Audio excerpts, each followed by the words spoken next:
Welcome to UNOOSA's first event of the 2023 event series under the project called Awareness Raising and Capacity Building related to the implementation of the guidelines for the long-term sustainability of outer space activities, or in short, the LTS Guidelines. My name is Ani Kazaryan. I'm a consultant at UNOOSA, and it is my pleasure to welcome all of you, all panelists and all attendees of this event concerning the LTS Guidelines, which landmark document and instrument was adopted in 2019 after a 10-year-long negotiation process by the United Nations Committee on the Peaceful Uses of Outer Space.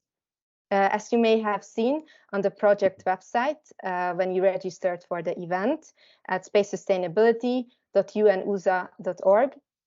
Of course, we will put the link of the website in the chat very shortly. So as you may have seen on the website, we have started the project in 2021 with our first phase.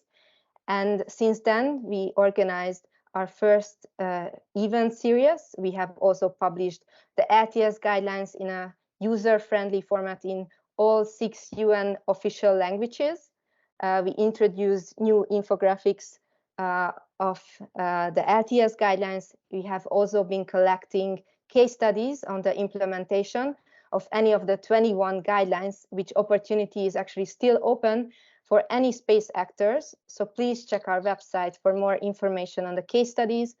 And we also have carried out a worldwide interview process, resulting our outcome stakeholder study report last year in 2022, which document can be also downloaded along with other materials and informations on our website.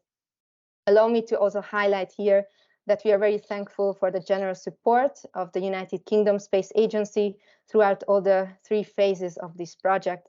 As now, turning to phase 3 in 2023, we are organizing a new event series consisting of 4 virtual events, each one concentrating on one section, so from section A to section D of the LTS guidelines. And today, this is our first event, and we will focus on section A, covering 5 guidelines out of the 21 LTS guidelines. So these 5 within section A focuses on the policy and regulatory framework for space activities, which will be put under scrutiny with the help and lead of our dear moderator, Stephen Freeland, along with our speakers and experts today, who will be introduced by the moderator very shortly. Stephen is an emeritus professor at Western Sydney University, where he specializes in international criminal law, the commercial aspects of space law, public international law, and human rights law. And also, among others, he is a professorial fellow at Bond University. Before I would give the floor to Stephen, allow me to touch upon the setup of this event real quick. So there are 2 main parts of the event. First, the introduction, which includes the opening remarks of the moderator, and each speaker will introduce their activities and first-hand experiences related to section A in this part. And then the second part, where the moderator will open the floor for a more conversational 40-45 minutes discussion, including Q&A. So this means that we really would like to encourage everyone to type your questions in the chat anytime during this event, starting from now, and your questions then may be picked and then addressed to the speakers during the discussion of the event. And lastly, again, please keep your microphone and video off, and please be aware that we are recording this event, and you will be able to access the recording in the UNOOSA's YouTube channel, and also, of course, on our project website at spacesustainability.unoosa.org. So this is all from my side, and now I'm turning to Stephen to guide us through this exciting event. Thank you very much for your attention, and please, Stephen, the floor is yours. Thank you, Annie. Hello, everybody. Good morning, good afternoon, good evening, wherever you are. I'm speaking to you from Warsaw, where outside it is -3, I think. So I hope wherever you are, the weather is comfortable and you're well, and that you'll be with us in a really active way in this fantastic event. Thank you so much to the United Nations Office for Outer Space Affairs, firstly for inviting all of us, but also for organising this, because as everybody knows, The guidelines that Annie referred to are incredibly important. We all understand that space is multifaceted. We all understand that literally space touches every person on the planet in various ways. Every country, every community, every society is dependent on space, which has given us remarkable benefits over the last almost seven decades, as we increasingly find ways of utilizing space for peaceful purposes in various ways. But what we've now realized is that space is a fragile ecosystem like Earth. If activities are left unchecked in ways that unacceptably pollute or in other ways contaminate or affect accessibility to space, then we will all suffer. Already, we know that the orbital space environment, for example, is a finite resource, and we'll hear more about that from one of our guests. And all of those concepts should be read in the context of the fact that, due to developments in technology, due to an understanding of how critical space is to every society in the world, we are using space more and more. An increasing number of space participants, space actors, an increasing number of space activities, a diverse range. It's almost as if the possibilities are endless and exciting. But of course, that increased activity will have an impact on what we refer to as the long-term sustainability of space and of space activities. So what does that mean? Well, we're going to talk about the long-term sustainability guidelines. Within the preamble of those guidelines, they talk about the concept of long-term sustainability, a definition, if you like, and I'll just paraphrase it rather than reading it. But essentially, we're talking about the ability to continue to use space for peaceful purposes, to provide all of these benefits I'm talking about, to meet the needs of the present generation, but also preserving outer space and the outer space environment for future generations. And future generations doesn't necessarily mean just one generation. For example, in my country, Australia, our Indigenous people, when they talk about generational equity, they look at 7 generations. And so what we need to do is think about how we continue to use space, how important it is for us, how these benefits can be gained, and yet be conscious that 1, 2, 3, 4, 5, 6, 7 generations from now, we still need to ensure that those people can have the same and other benefits from space, that we don't unacceptably take it to a point where perhaps we might reach what is sometimes known as the tragedy of the commons. And so, as Annie said, the international community, and particularly the Committee on the Peaceful Uses of Outer Space, has taken this incredibly important issue as a focal point, resulting after many, many years of hard work, wonderfully led by Peter Martinez as the chair of the working group on long-term sustainability of outer space activities.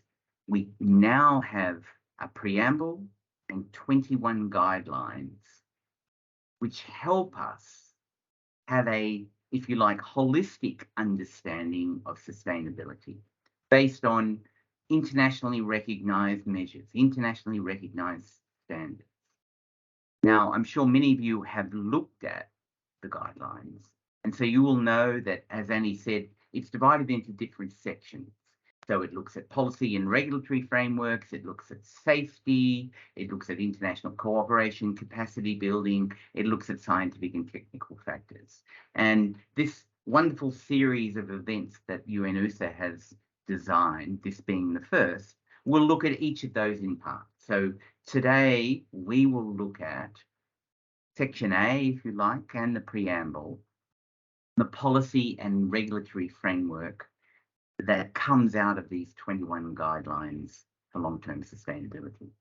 So we've got incredible people, all of them dear friends, to speak to you with different perspectives. I'll introduce them very briefly, one-on-one. As Annie said, each of our speakers will speak for about 5 minutes, giving their perspective, because in the end, at the end of that, we want to open the floor to questions from you about how we move forward, how we utilize these guidelines, how they are impacting on all of our lives, how they should be implemented.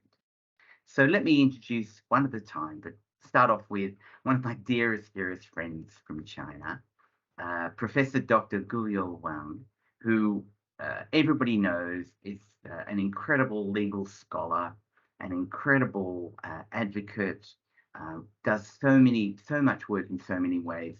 Guyo, I'm not going to introduce all of your titles, but just to say, Guyo is the Dean of the Academy of Air, Space Policy and Law at Beijing Institute of Technology. We could not have a better person to tell us about this process of the guidelines. So Guyo, you have the floor for 5 minutes, and we'll look forward to hearing from you. The floor is yours. Thank you so much, my friend Stephen, so for the kind introduction and also the wonderful opening remarks, both from you and from Annie. And I thank the very kind invitation from UNOOSA, and it is of course my pleasure and honor as well to be here to share my views regarding the drafting history of particularly as the Group A guidelines of the LTS working group. So it is also my super privilege and honor as well to attend the first round of discussion from 2012 to 2018 as a trans delegate. But of course, I would like to speak today just on my own capacity, of course. So basically, I would like to briefly share my views about the general comments of this work, and then some views about specific guideline here, and then the experiences about the implementation of these guidelines of China. So first, as to the general comment, LTS, we know it is not only a core element of the work of UNOOSA, but also is the only specific subject which has been continuously and deeply discussed by copious members after the space treaty making era in last century, and have the 21 agreed guidelines and other 7 not agreed guidelines, although as a substantive outcome of the hard work of this working group. So, and among all the soft law documents of UN in the peaceful use of outer space domain, the LTS guideline is the only one, which addresses space matters comprehensively. Besides, during a decade's face-to-face discussion, delegations could share their experiences, views on specific topics as to LTS. So no matter whether we have reached consensus on all matters, it is already a great process to better understand the mutual views and positions on critical matters. Therefore, the LTS discussion per se actually should be deemed as a valuable tool to preserve LTS of outer space activities through seeking for common understandings and averting asymmetry of information in space affairs. And second point, as to specific guidelines, we know the LTS 1.0 has 2 phases of work, as per group and working group discussions. Most of these guidelines, in Group A, are coming from as per Group D, regulatory regime and guidance for actors in the space arena.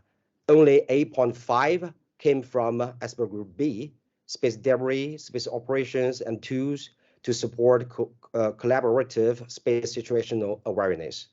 So guideline A1, 2, 3 were adopted in the year 2016. A4 was adopted the year after that, 2017, and A5 was agreed in June of 2018, it's just the last formal discussion on specific guidelines. So the time of adoption does not necessarily represent the level of controversy or complexity of these guidelines, since some guidelines were discussed later than the others as to the schedule. But the discussions on A5 were relatively sharp and intense comparing with others in this group. So there were two focuses at that time as to A5.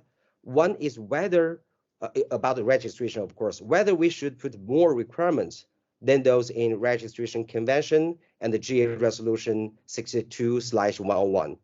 If so, to which extent that we should address these new requirements. Another matter is about the inquiry seeking clarification about registration or non-registration of a space object raised by certain entities. So as to the former issue, we had a consensus that we better keep consistency with lex lata as far as possible, I mean, including the soft law, but we agreed to address some new challenges in the proper way. For instance, to give recommendations on registration in cases where a launch space object contains other space objects, applying to further separation and independent orbital flight. Then as to the inquiry matter, some delegations raised concerns about whether it would bring unexpected burdens to states to respond all these inquiries from any entity. So that's why it is stressed right now that only those inquiries from another state or international intergovernmental organization should be responded as soon as practicable by the receivers. So last point, how does China implement international elements and instruments related to space sustainability, particularly about A2? So I'd like to draw your attention to the official document submitted by China on November 2012 last year, which is compiled in A/AC.105/C.1/L.409/@4. So in this document, China introduced its practices as to the implementation of LTS guidelines. And in the part A of this document, actively development, the legal and policy framework, as well as national regulation. It mentions that the measures have been taken with respect to frequency and orbital resources management, launching license, space object registration, space debris mitigation, management of small satellites, etc. So I just stop here considering the time restraints. Thank you, Stephen. Thank you so much, Guyo. That was just a wonderful contextual introduction to us.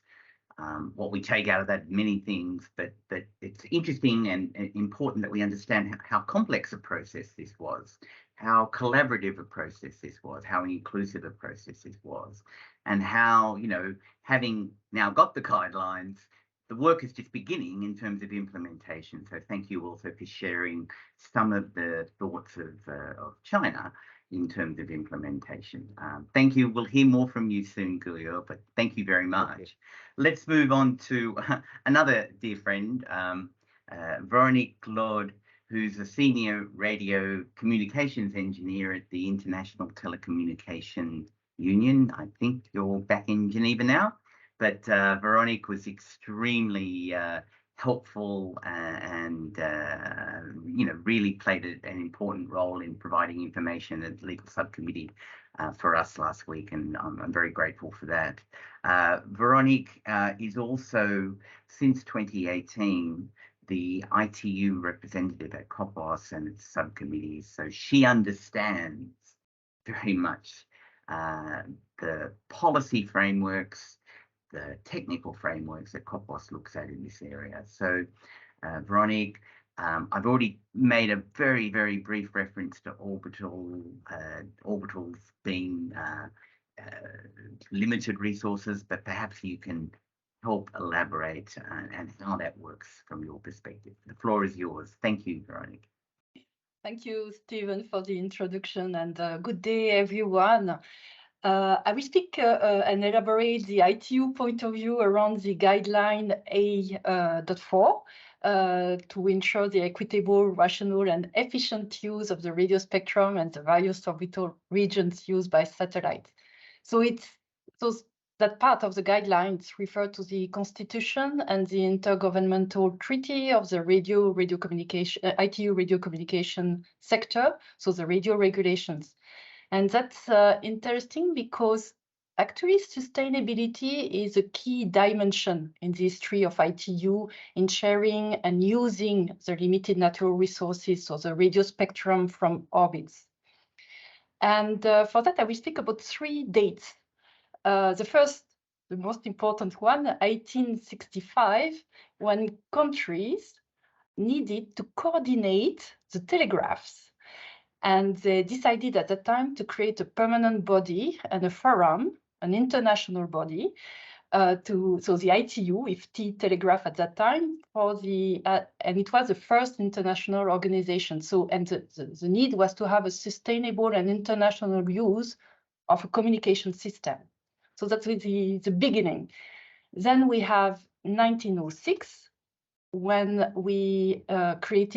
was the first version of the radio regulations to manage the frequency spectrum.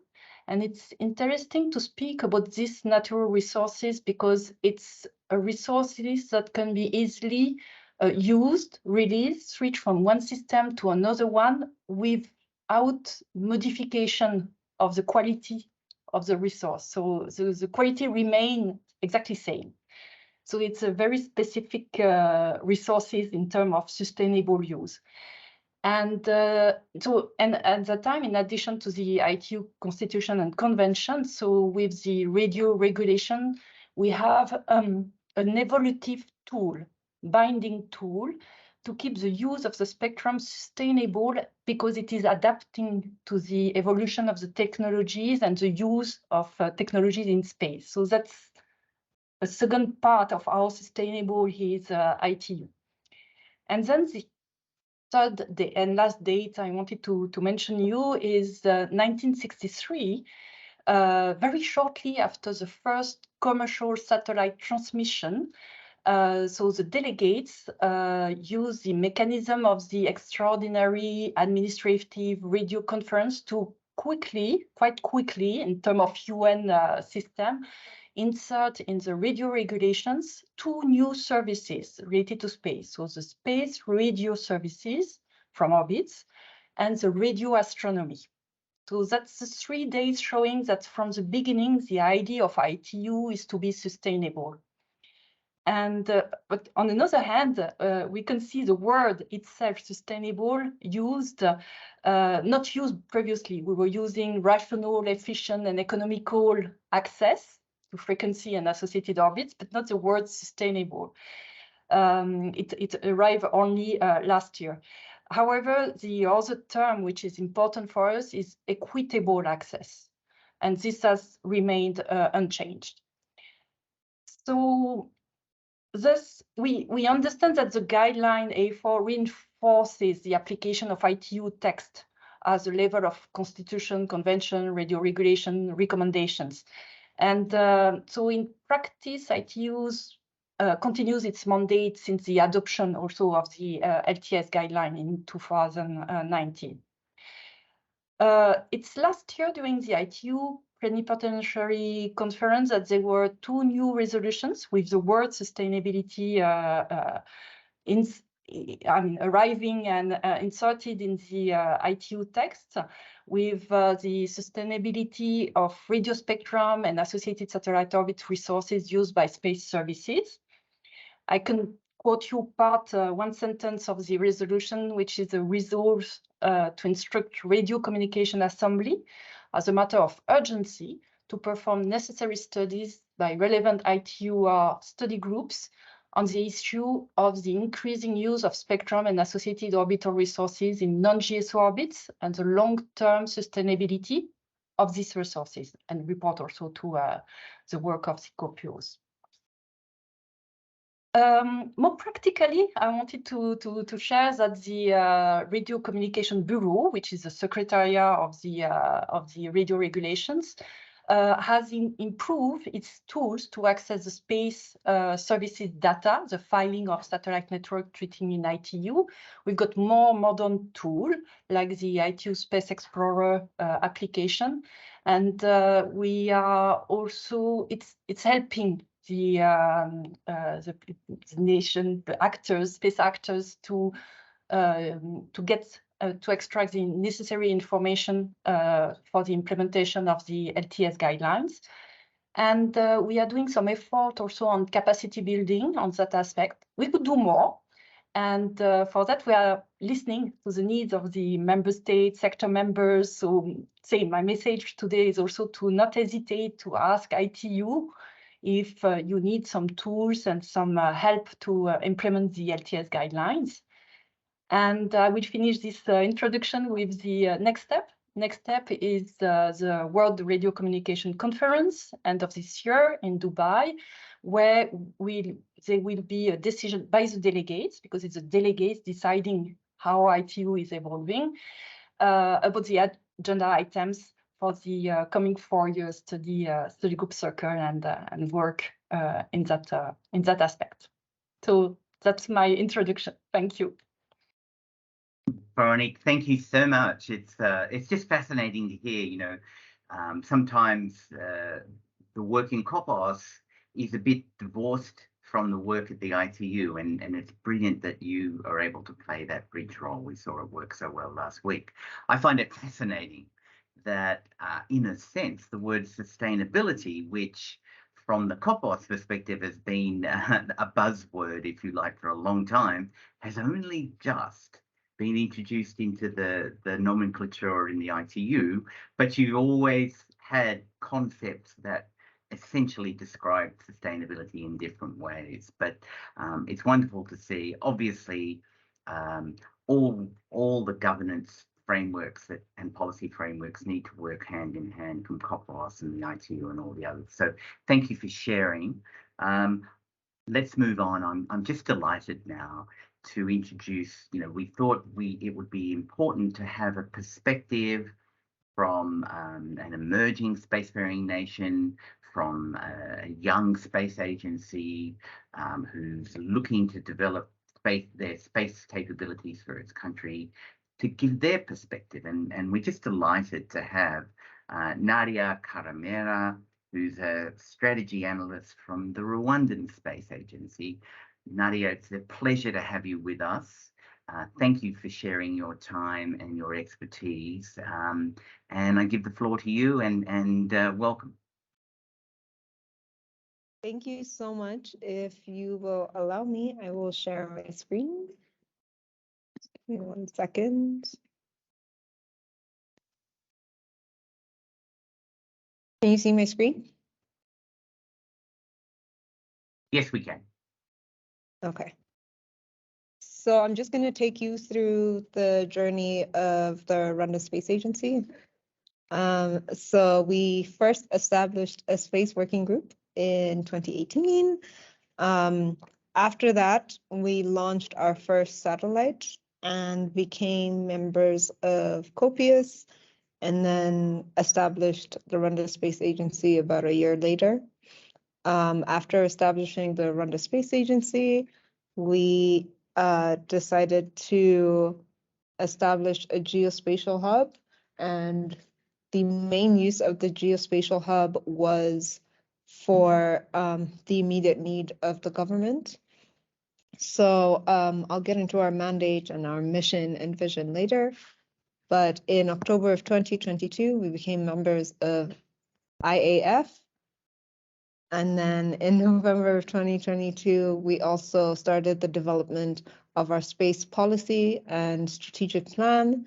And then December of 2022, we became signatories of the Artemis Accords.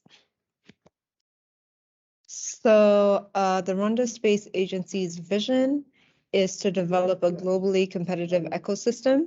Our mission is to develop the space sector towards social economic development using space technology services and product development from those technologies, and the foundations that we were using in order to fulfill this mission is high quality capacity building initiatives, academically, technically, industrially, having a robust partnership network locally, regionally, and internationally, and then have a conducive space regulatory environment, and then being in line with the filing process, treaties, and space policies. Our key responsibilities are summarized into 4 parts. There is regulation, advisory, cooperation, scientific research and innovation. As the Rwanda Space Agency, we regulate and coordinate all space activities within the country. We're also on the creation and development of national and international space policies and how they can be implemented. In terms of cooperation, we do this with regional and international bodies with similar missions to ours, focusing on partnerships, academia, and industry. Use of space and commercialization.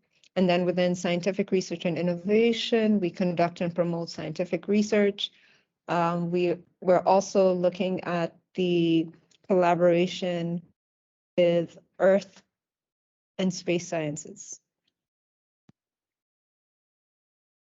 So our 5-year focus areas are to do with geospatial analytics, small satellite manufacturing, satellite communications, and ground stations.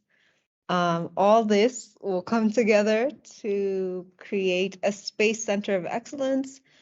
And within that space center of excellence, we are hoping that the products are incubation programs for startups, private sector development, innovation, strong partnership ecosystems, academia, and capacity building. Within our geospatial hub, some of the sectors that we are focusing on right now are smart agriculture, urbanization, disaster management, and climate change. Our geospatial analysts and engineers focus on getting satellite images and then manipulating them with AI and machine learning in order to create products that can help these different sectors manage what they need to do.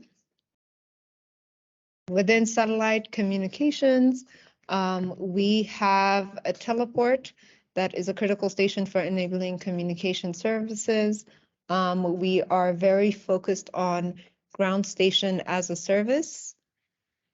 We're developing 1 teleport so far. We have different partnerships with international organizations, and this will all come together towards the end of the year.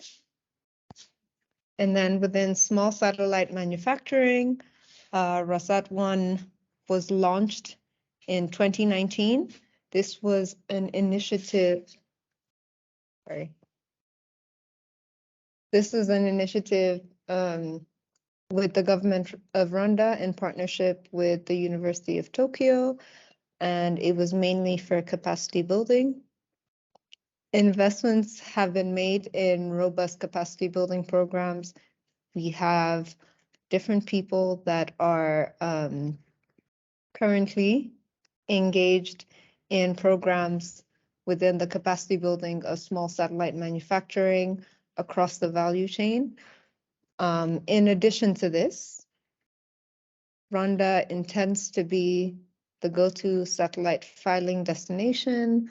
I think everyone on this call, or majority of the people on this call, know about our relationship with the ITU, and this will allow for the value chain to expand and for local operators and narrowband IoT providers to register their satellites through Rwanda, and this creates business opportunities for us.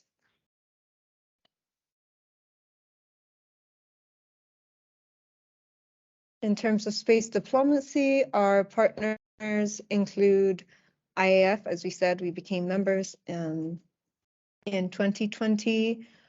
We also work with JSOA, UNOOSA. We are members of the Artemis Accords. We are creating a space working group with Smart Africa. We are involved in capacity building with UNITAR, specifically UNOSAT. And then we also work with GIZ, RCMRD, AFD, JICA, and Digital Earth Africa. Thank you so much. Thank you so much, Nadia, for giving us that overview of how an emerging spacefaring nation thinks about its expertise, its goals, its ambitions, its alliances.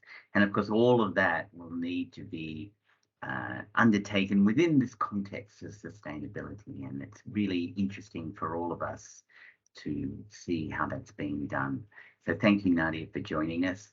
I now turn to our next speaker, another dear friend, Ruvimbo Simango, who again has such an impressive profile. She's an incredible advocate, a strong voice for various perspectives on space, and a strong voice for the African perspectives on space. But not only, she's a strong voice for the next generation, and to ensure that we have a holistic view about our activities in space. Ruvimbo, it's lovely to see you here.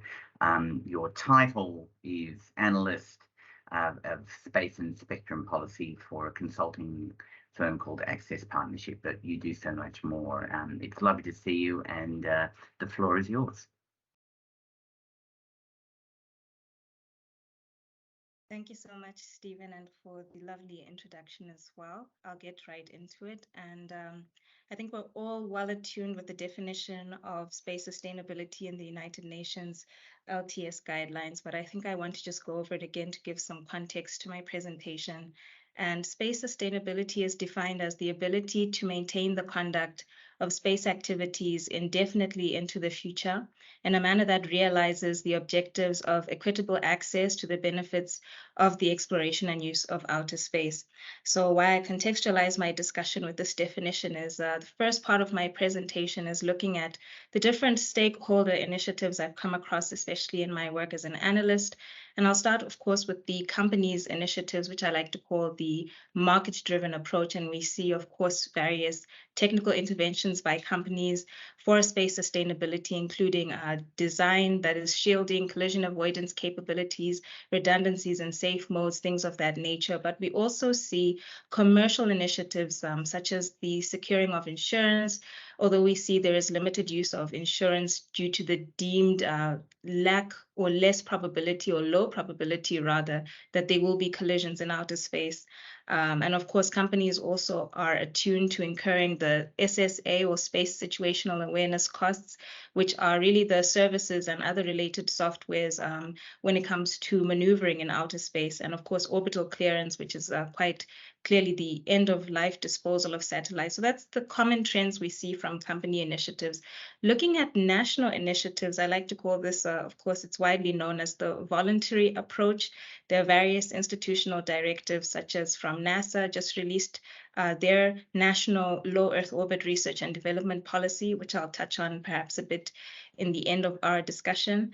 But again, we see the same trend of not only technical directives, but also commercial directives, again, such as the third-party liability insurance trends we see in jurisdictions such as France, and also the different sector regulations, especially the highly regulated telecoms industry, which our colleagues have updated us on, especially in Canada, Germany, etc.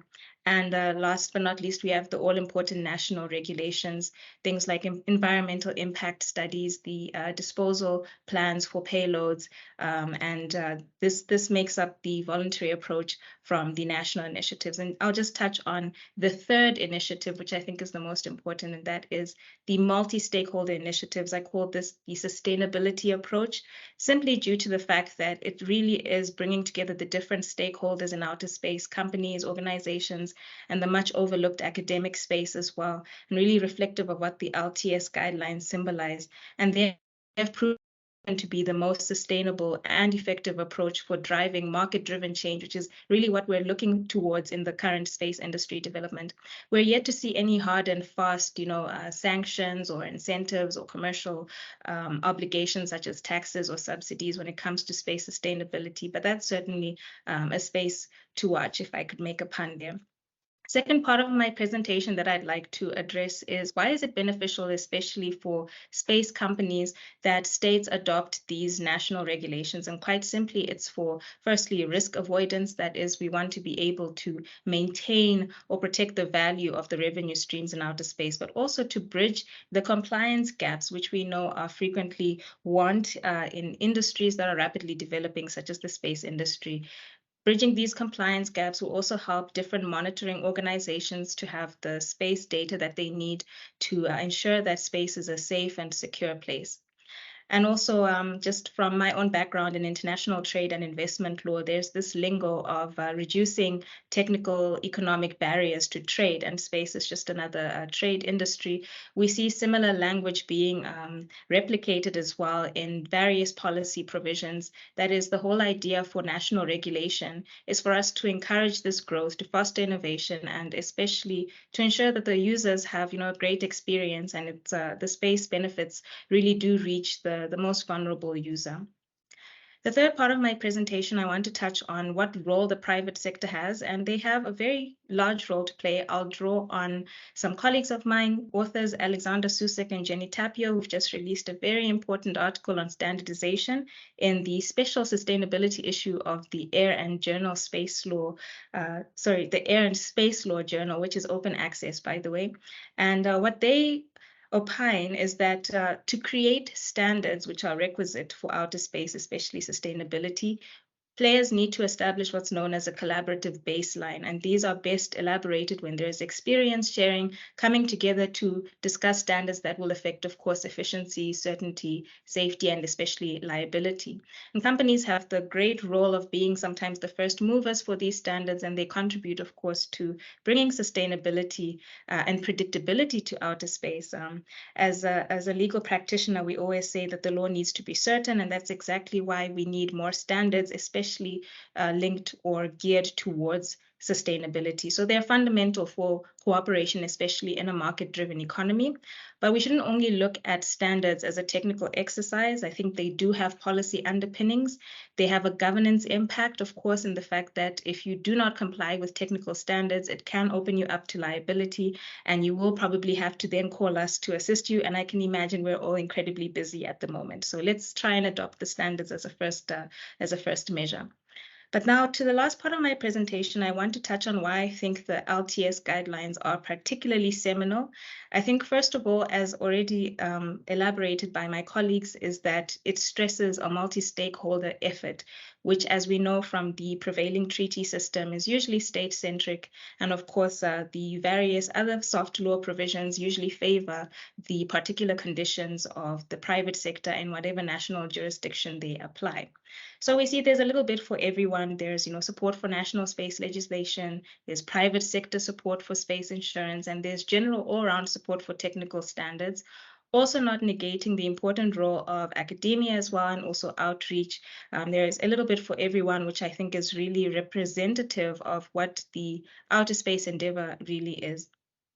So at the end of the day, I'd like to highlight that the LTS guidelines really drives home the issue of standards in allowing companies to not only grow, but to also give back to the community, and most importantly, to ensure that both of these things continue to happen for the long term.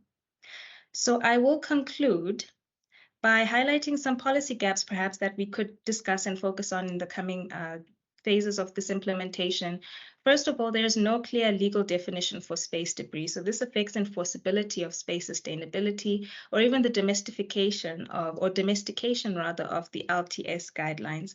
And the best technical attempt to define space debris, however, we do find in provisions like the IADC Space Debris Mitigation Guidelines. Recent developments, with no prejudice to any other developments, just what happened to fall on my desk this morning, we have from the White House, or rather the Office for Science and Technology Policy, just released the National Low Earth Orbit Research and Development Plan, which really looks to creating an interagency support for space, including for national security, and really emphasizing LEO sustainability, which is an important area to look towards. And also the Space Safety Coalition just gave an update to their guidelines. And this is a cooperation of 27 organizations coming together to create these fundamental standards for outer space. So as I conclude, I want to hone in on some fundamental principles, especially in the LTS guidelines, that perhaps nations and other stakeholders can look into, emphasizing the fact that it is written within the guidelines that sustainability should even become so much as a management principle at every level of organization. So equitable access has already been touched on. I'll simply add there that it has a geographic, a social, and an intergenerational dimension. And I think we have that very well represented just in the panel alone, which is an exciting development. But the OECD Space Forum Secretariat also goes on to mention that includes other nuances that perhaps we don't often consider, such as political will, also the current development of the workforce, and whether the next generation is skilled to be not only contributors but beneficiaries of outer space as well. The younger generation, we have the immense opportunity of having witnessed the giant leaps of Apollo. We are also witnessing the future leaps and bounds of the Artemis generation. So it's an exciting place to be. And last but not least, I think just for questions of reflection, as we look to the LTS guidelines, how do we enforce the LTS guidelines? How do we build on existing frameworks? Questions like how do we keep it fluid? How do we ensure that there is participation amongst the different stakeholders who are representative, and that is public and private, but we could also add here research as an important element. And last but not least, how do we promote market sustainability, which is what we as consulting companies have the difficult task of doing. The market is important because they exert considerable influence on the sector, but they also give back monetary and non-monetary value. So in line with SDG 8, we really want to look at space as a place for economic and sustainable growth, productive employment, decent work for all, and continue to do so for the long term, as already emphasized. So I think with that, I will hand over back to you, Stephen, and I'll leave the rest for question and answers. Thank you so much, Rabimbo, and you've raised so many incredibly important aspects. You've emphasized, of course, the multifaceted nature of space and how all of that is relevant. Obviously, here today, we're focusing on policy and regulatory, but there are so many things that inform that. And I just was taking notes. I loved your expression. It's got a little bit for everyone. Would that it was so for everything that came out of COPOS, the world would be a great place. Thank you so much for sharing. Let me move on to the last of our expert panelists, speakers. Again, a dear friend of mine. I've never told him this, but he is an inspiration to me in so many ways. Tara Brisibi, who now is the Senior Legal and Regulatory Counsel for Asia Pacific for SES, but has been, amongst other things, the chair of the legal subcommittee. He's an incredible lawyer, an incredible diplomat, an incredible scholar, but also has a breadth of practical experience and brings that all together.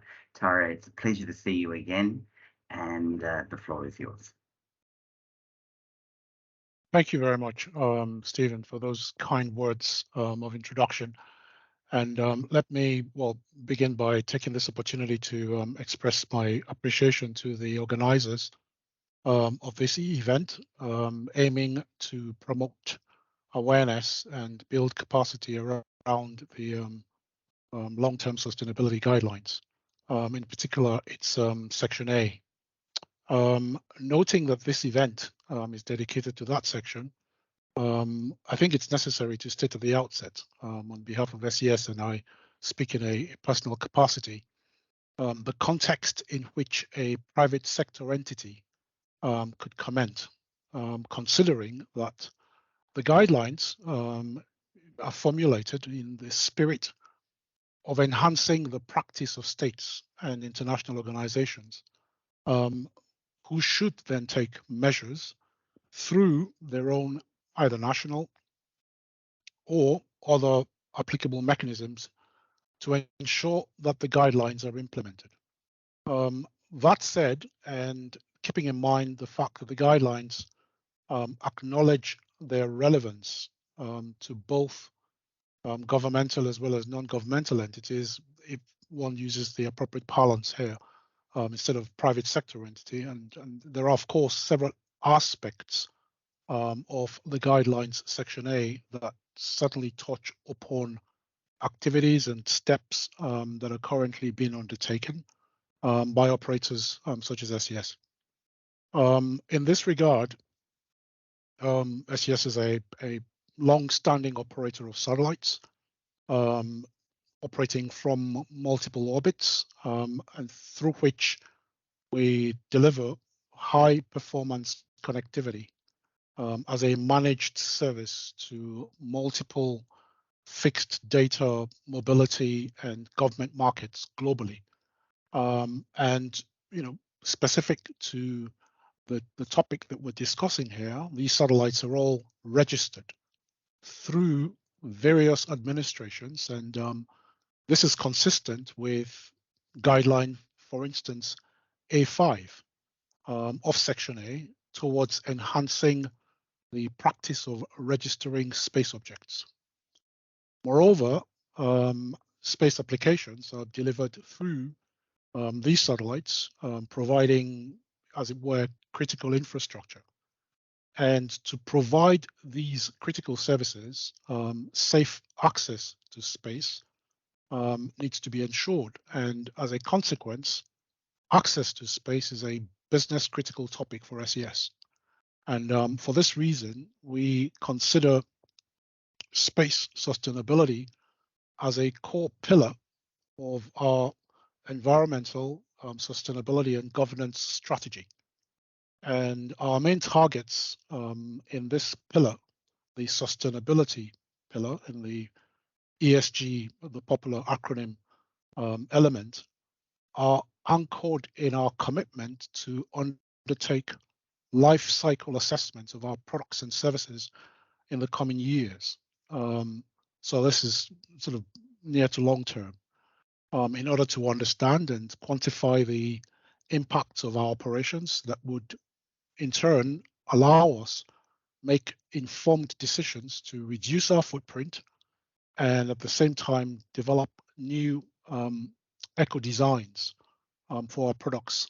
This in turn, to focus the presentation, is consistent with guideline A3 on supervising national space activities, and which anticipates that states would encourage each entity or non-governmental entity precisely conducting space activities to, amongst other efforts, develop specific requirements and procedures to address the safety and reliability of outer space activities that are under the entity's control. I mean, especially during all phases of a mission life cycle. And so this life cycle assessment to which I referred will evaluate the environmental impacts of consumption and emissions associated with all stages of a product throughout its life, the resources that are consumed, and the associated pressures on human health. I think another guideline to which one can refer, guideline A4, aims to ensure the equitable, rational, and efficient use of the radio frequency spectrum. And of course, the various orbital regions used by satellites, which in the context of SES are based on assets located in geostationary orbit and in medium Earth orbit. And in the context of this guideline, it's anticipated that operators will take steps to dispose or remove from orbit spacecraft and/or launch vehicle orbital stages that have terminated their operational phases. And in this regard, at the end of a satellite's operational life, SES's satellites that is, these assets are typically reorbited using what's left on board in terms of propellant into a graveyard orbit. And so, in the limited time that one has here, I hope that these examples that come to mind in considering Section A of the guidelines provide some illustration of how they are relevant to and are already being implemented by non-governmental entities. Thank you very much. Thank you so much, Tara. It's, of course, incredibly important that, as you say, notwithstanding that these guidelines, as you said, are there to shape the behaviour of states, such a crucial element of that is ensuring that these guidelines are then implemented so that the private sector, the non-governmental sector, as you referred to, such as companies that you represent, but many, many others, are engaged in a way that is consistent with and compliant with those guidelines. It's such an important issue.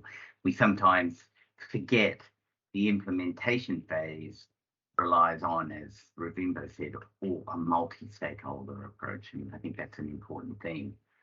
Thank you, everybody, all 5 of you, for incredible contributions. I'm sure the participants here now have a much more rounded perspective on the guidelines. We have, I believe, about 25 minutes left for questions.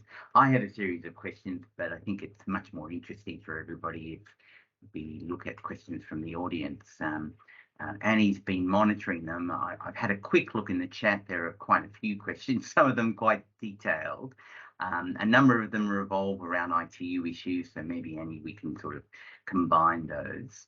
But Annie, could I ask you perhaps to raise 2 or 3 questions, and then I'll ask our distinguished panel to comment. So just give us a couple of the 2 or 3 of the questions in the chat, if you could. Thank you, Annie.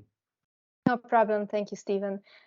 So the first question would be a more general one. So according to guideline 8.2, it lists that number of elements that states should take into consideration during their national legislation, such as the IADC guidelines or the space debris mitigation guidelines. And do you think these elements are enough, or there should be more harmonization of adopted approaches at the international level? And then the second one would be more towards ITU.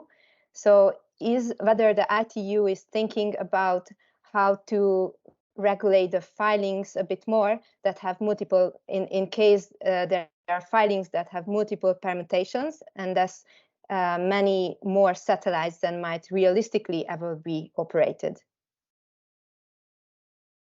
Thank you.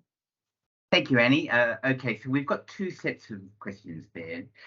ITU questions, we'll start with Veronique, but let's look at the first questions, which I think is really interesting. So we're all aware of the elements that are set out in Guideline 8.2, but the question is, they might be necessary, but are they sufficient? What else, if anything, needs to be added to be taken into account? Perhaps I might start with Guyu. Do you have any thoughts on the elaboration of Guideline 8.2? What other elements might you think about, or is it absolutely comprehensive as it is, do you think? Thank you, Stephen, for the floor. So, of course, all the aspects regarding with the authorization supervision, they cannot be just enclosed in one guideline. So, but so far, I would like to say at least the 2 kinds of we say a creative mechanism could be taken into consideration.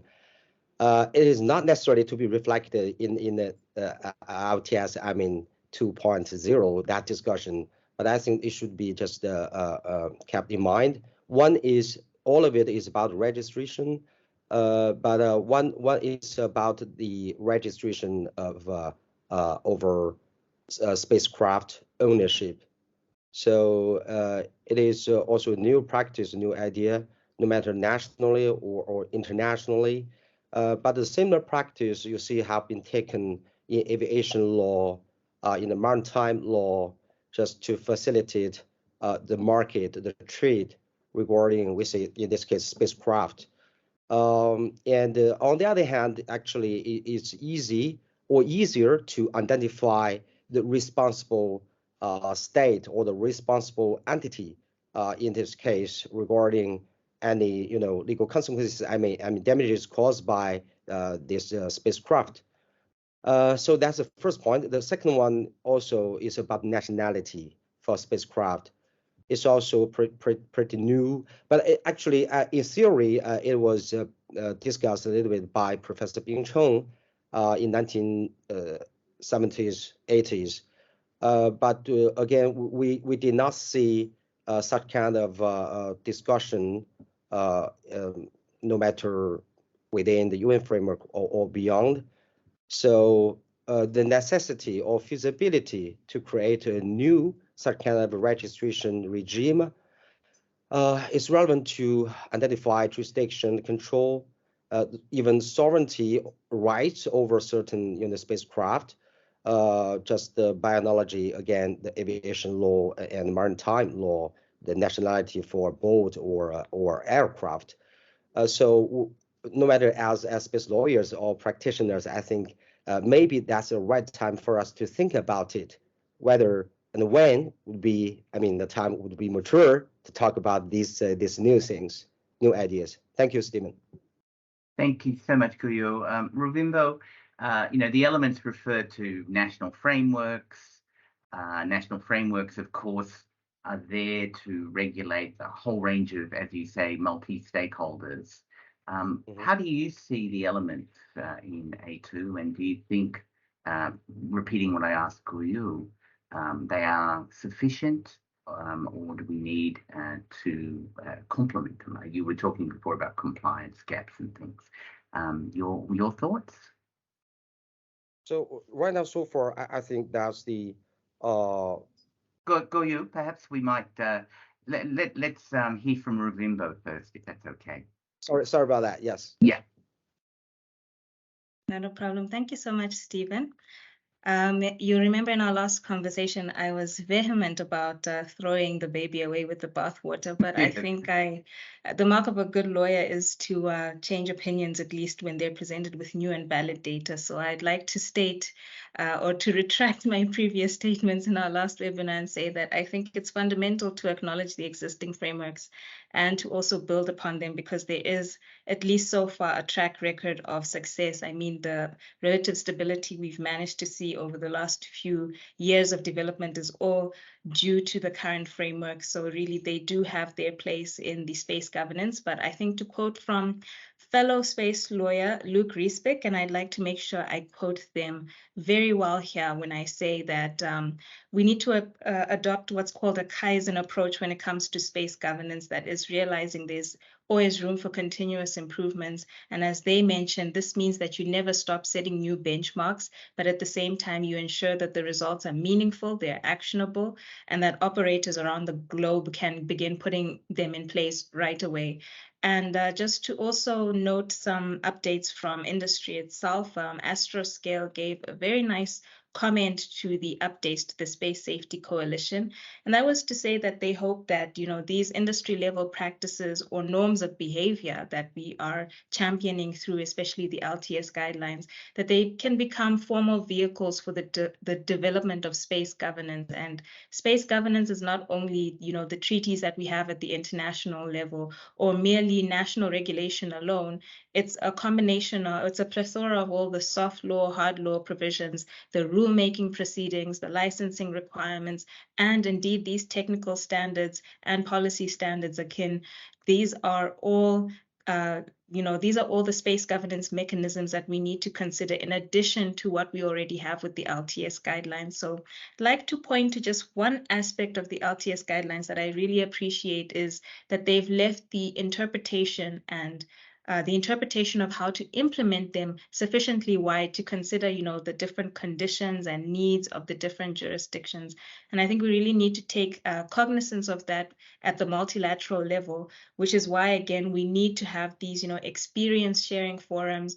We need to have the advocacy and awareness raising campaigns such as we have now to really bring together the unique experiences from all around the globe and then decide together what are the fundamentals, what are the baselines for collaboration, and then we add that to what we already have as a wonderful foundation. I'll end with the cliche in the law. The law is the foundation of all things. In fact, just by the LTS guidelines alone, the Section A really is the underpinning, that is the formulative legal principles that really inform all the rest of the provisions, whether that is the international partnerships or that is the capacity building that follows. Really, what we are trying to do is to create a basis, which are the LTS guidelines, and from there, all of the creative interpretations that, with the end goal, have space sustainability in mind. Thank you, Ravimbo. That's a wonderful message that we must all share. Tare, if I could bring you in on this, because you were talking about how SES and I'm sure many other non-governmental entities and private sector incorporate notions of space sustainability into their broader sustainability policies and practices.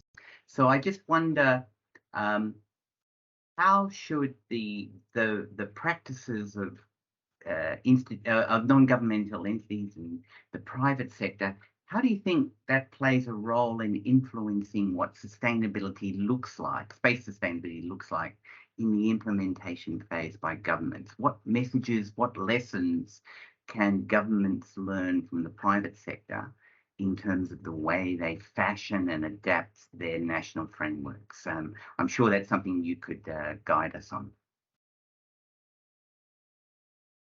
Well, firstly,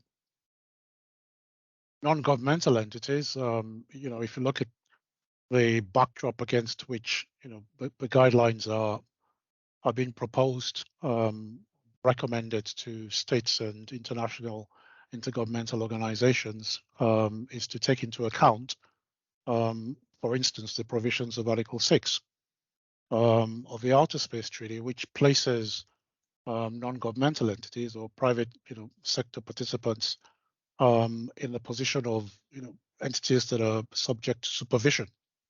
The supervisory process is a consequence of states and the individual needs of nations.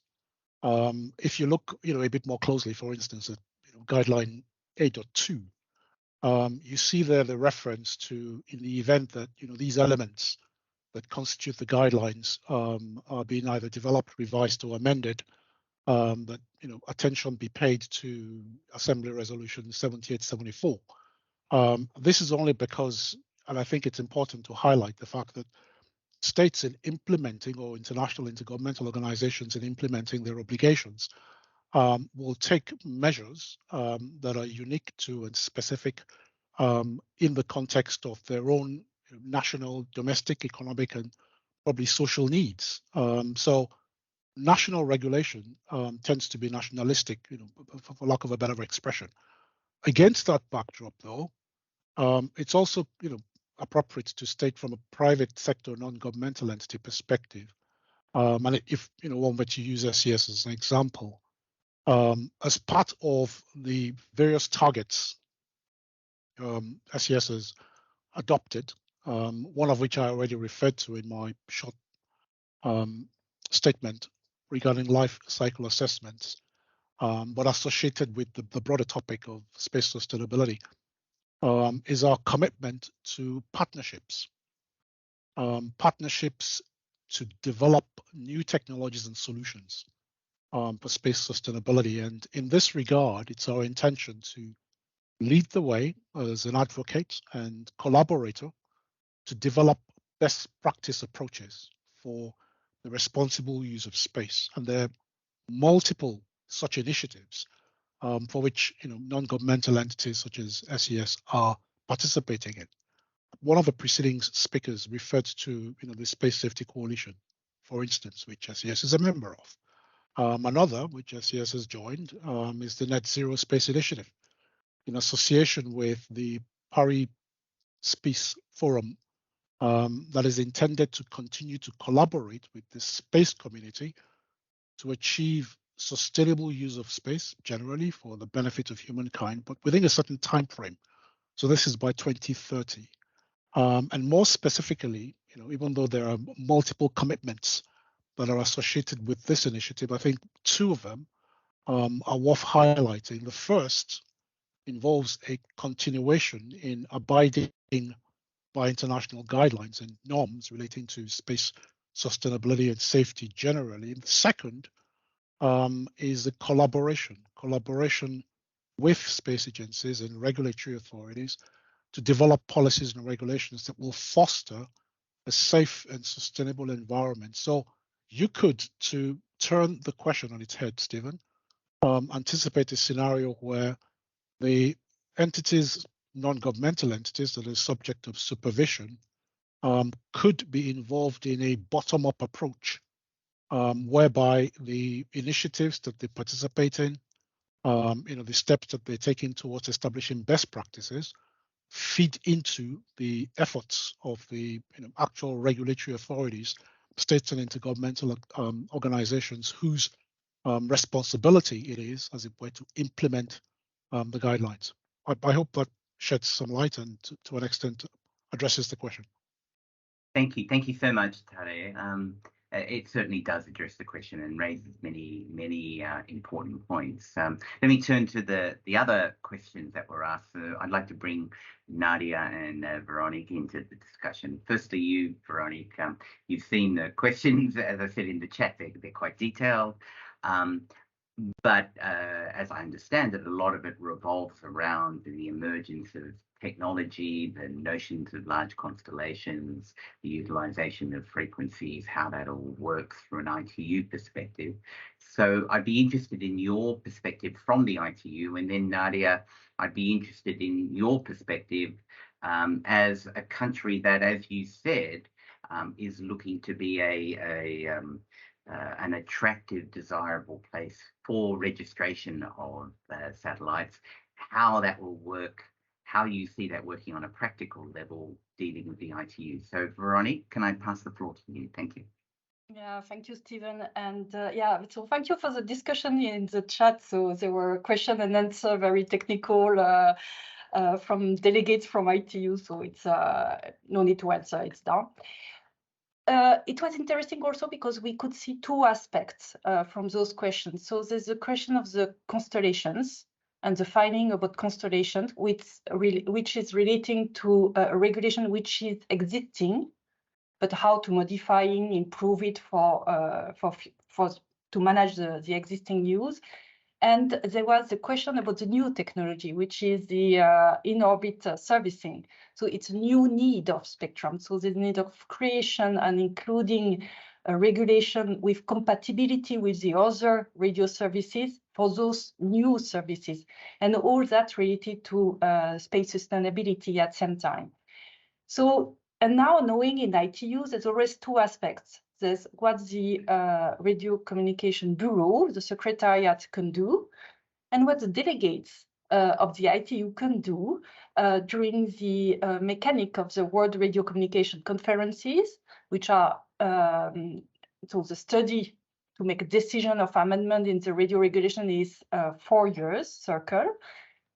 The one now is ending end of this year in December in Dubai. This week, finishing tomorrow, the preparatory meeting of the report to this conference. So it's the last big meeting where people gather to identify what will be amended. And what is interesting is that the delegates are deciding at the end of the conference what will be the agenda item for the next conference. So that's where the delegates can share also with the delegates attending the COPUOS. Often it's not the same group of delegates, but same nation. So I encourage delegates going to COPUOS and delegates going to ITU within one national entity to speak to each other and have same goals, same visions, and pushing in same direction in the two bodies. And so for us, it will be at the end of the conference when we know how space sustainability and all those aspects, so modifying the rules of the how constellations are organized, managed from spectrum point of view at ITU or more, and how to introduce new technologies related to using spectrum and related to the in-orbit servicing and other needs for related to the space sustainability. So that's, I hope I'm answering your questions. It's what I wanted to share with today. Thank you, and I'm sure people will reach out to you, Veronique, offline with more detailed questions. And thank you to those who have asked questions. I'm not sure that Nadia is still with us. Nadia, are you with us? I don't believe so. So we're approaching the end. What I want to do is go around the table again with our experts, or any. Before I do that, is there another question that we should cover before I do that? Thank you, Stephen. So enforcement came up, but as we know, the LTS guidelines is a voluntary instrument. Perhaps the implementation, how we can incentivize states and other actors to implement the LTS guidelines might be an interesting topic to address. Thank you, Annie. And I think that's a wonderful, in fact, that was mirroring what I was going to do anyway. So let's go around the table. If I can give, sorry to put time frames on it, but we've got a short time frame. If I can limit you to 1 or 1.5 minutes each, what's the biggest challenge? We've got the guidelines that we've heard, you know, they're not the result of this incredible process of inclusiveness and multi-stakeholder inputs. But clearly, technology is moving on, the challenges are there. What's, for each of you, in 1 minute or so, the biggest challenge that we still need to address that is not yet really comprehensively dealt with in these guidelines? And you can weave into that the non-binding element. I understand that, but I think implementation is something that everybody is looking at. But I'm really interested in, you know, where to from here. Guyu, could I start with you? Sorry to put everybody on the spot, but I know that you've also said this. But if I could just ask you to speak very briefly, thank you. Yes, thank you, Stephen. So just briefly, 2 points. The first one regarding implementation, of course, is of these guidelines is a learning process for us as to national legislation. But we'll have to see objectively that some of them, some difficult parts in the guidelines, actually they just reflected the compromise among the delegations. So it is not supposed to be just use how to say one standard for the implementation. There should be more flexible in this case, depending on their own capacity and even their position during the drafting process. That's the first point. And as to more specific topic, the large constellation, large constellation management, that issue is not how to say as urgent as it is now during the drafting history years ago. So I think it should be also properly addressed in the coming, the following work. Thank you, Stephen. Thank you. And I think that's great messages. Ravimbo, challenges, you know, that your top challenges and that we need to really look at in the next period.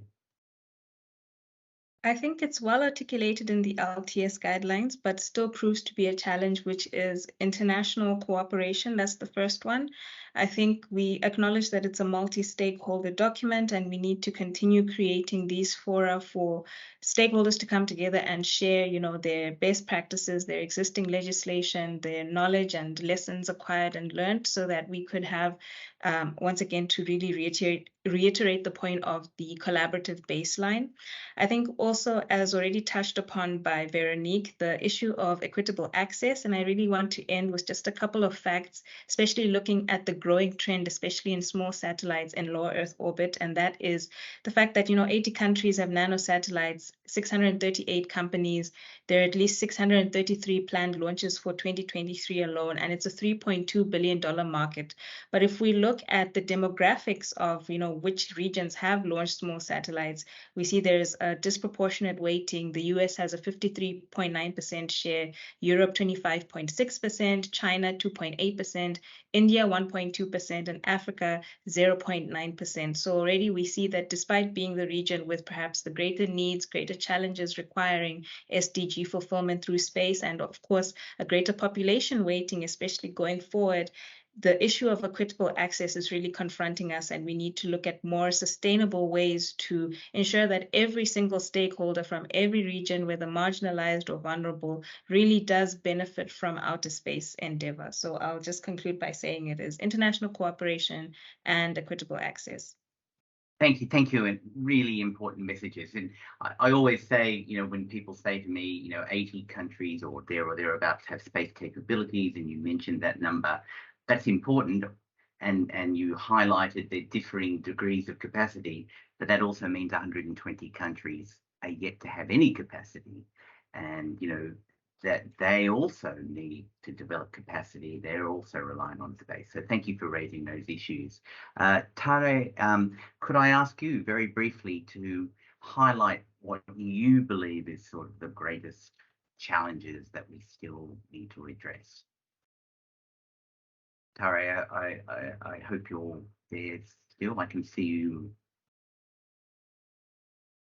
Perhaps while we're waiting for Tare, Veronique, could I hand the floor to you first? Thank you. Yeah, thank you, Stephen.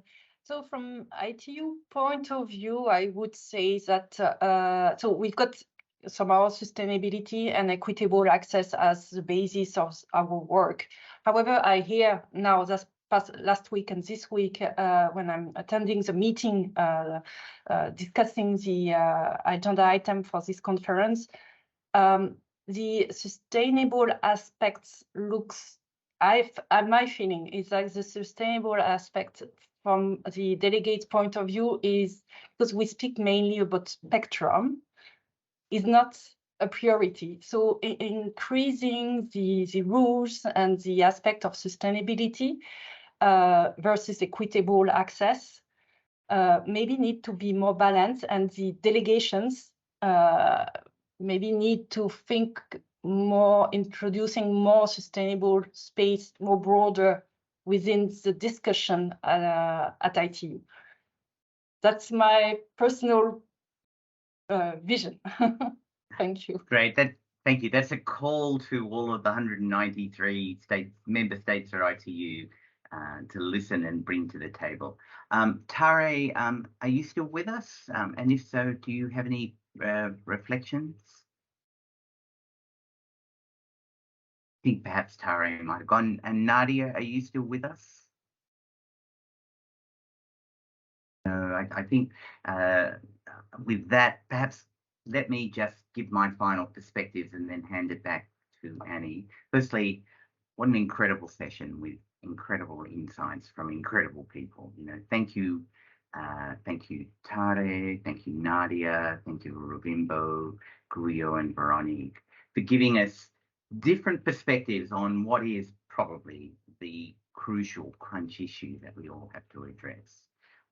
The LTS guidelines are an incredible, and I think, Ravimbo, you called it a seminal document. It's an incredible document put together in this multi-stakeholder approach, put together inclusively with expertise from many different perspectives to reflect what we knew at the time as best practice, what we knew at the time as the way forward. But of course, we are in this environment where the technology continues to change, where the scope of activities is broadening. And so we really are at, in a sense, the LTS guidelines that we have, the 21 plus the preambles, are the end of the beginning. We really have to move forward. This is in my opinion, and I think that was a strong message that came out from our speakers, this is a living, breathing process. we need to be vigilant. We can't pat ourselves on the back and say, well, we've done this, let us hope that countries will implement. Let us hope that the private sector will follow. Let us hope that the lobby groups will ensure that things are done in the right way. We all need to be vigilant. We all need to recognize that the dynamics of space continue to change, or at least the dynamics of the way we use space continue to change. And I think we've heard such brilliant perceptions from the 5 speakers that we've had from different viewpoints as to why this is. As I say, we really are at the end of the beginning, and we have so much more work to be done. But the point is, we're having these conversations now. We're all conscious. We all recognize that it's in everybody's interests, governments and states, intergovernmental organizations, non-governmental sector, private entities, civil society, academia, the scientists, the culturalists, the indigenous groups. All of those voices have a stake in what's going on. It's in our interest to move forward in a way. And I hope in this very short seminar, we've given everybody some perspectives. Thank you again, Guyo, Veronique, Ravimbo, Tare, and Nadia for guiding us along the path. It's been a great session. Congratulations again to UNOOSA for really setting these conversations going. It's only through conversations like this that this message is reinforced and the momentum goes from all elements of society. This is driven from the bottom, from the top, and in the middle. So with those reflections, thank you all for attending. Please make sure you attend all of these sessions from the UNOOSA. Thanks to our speakers. Annie, I'll pass the floor back to you. Thank you to close. Thank you so much, Stephen. Really, it has been a pleasure to listening to all of you. And also thank you for your active and truly informative contribution today on this very important topic on the LTS guidelines on space sustainability and what are the regulatory and policy framework on this regard. So dear audience, I hope you enjoyed the discussion as much as we did here at UNOOSA on the implementation of Section A of the guidelines. Please save the date. We are continuing this very important multi-stakeholder discussion that also what just Stephen mentioned. Our next event of the series, which will take place on May 22nd, again, the same time at 2 p.m. CEST on Section B.